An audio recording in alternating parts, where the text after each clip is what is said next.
आप कह रहे हैं कि वो भाग गया आपको देख के, लेकिन उनके लोग कह रहे हैं कि उनकी दादी की तेरही थी जिसकी वजह से वो अभी फील्ड में नहीं है। तो देखिए, दादी की तेरही थी, मैंने उन्हें श्रद्धांजलि दिया था और मुझे भी यही लगा था। लेकिन जब मैं माननीय ओम प्रकाश राजभर जी को सुल्तानपुर में प्रचार करते हुए देखा तो मैंने बोला, मुझे बात बड़ी अजीब सी लगी, आप सबको अजीब सी लगी है कि दादी की तेरही है तो सुल्तानपुर में प्रचार कर सकते हैं, घोसी में नहीं जा सकते।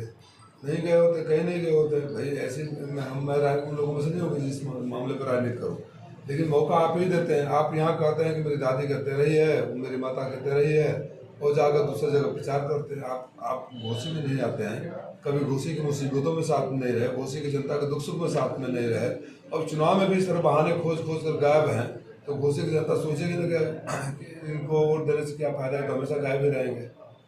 क्या इनको लग रहा है क्या कि अब वो चुनाव हाथ से निकल गया है? ये तो दोनों विपक्षी उम्मीदवारों को पता है, तभी आप देख रहे हैं कहीं कोई नज़र नहीं आ रहा है। मैं तो अकेले बॉलिंग फील्डिंग बैटिंग सब कर रहा हूँ। तो क्या माना जाए?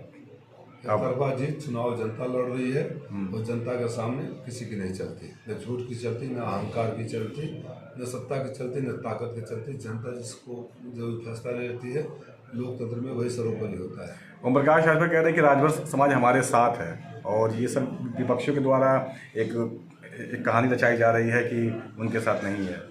भाई, हम तो जो आप लोग दिखाते हो सोशल मीडिया पर और टीवी पर कि किस तरह राजभर उनका विरोध कर रहे हैं, और मैं वही देखता हूँ। और आप लोकसभा का चुनाव लड़ने आते हैं तो एक जात का नाम लेकर अगर कहेंगे तो कि वो हमारे साथ हैं, उससे भी बाकी जातियों के बारे में आप बोल नहीं सकते कि वो गाली तो सबको दिया है आपने, और शराबी तो राजभरों को भी बनाया था।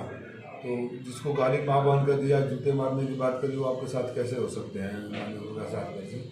कोई भी अगर आपके बबुआ के लिए वोट डालने जाएगा तो ईवीएम में बटन दबाने से पहले उसकी माँ के चेहरे, माँ के प्यार, माँ का कोप, माँ का आशीर्वाद तो जरूर याद आएगा।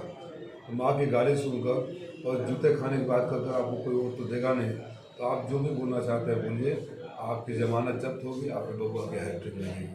ओम प्रकाश राजभर ने कहा है कि अखिलेश यादव और राहुल गांधी बच्चे हैं, हम उनके चच्चे हैं। आप अपने बच्चों का ख्याल रखिए। आपके बच्चे हमारे स्टार प्रचारक हैं माननीय ओम प्रकाश राजभर जी। आप और आपके बच्चे जितना बोलते हैं उतना मेरा वोट बढ़ता है, और मुझे ये बात नहीं बोलनी चाहिए था। मैं पछता रहा हूँ क्योंकि मुझे जानकारी मिली है।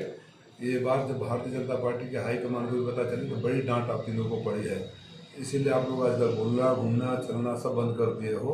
अरे, लोकतंत्र में चुनाव लड़ने आएगा तो कम से कम जनता के बीच तो रहो।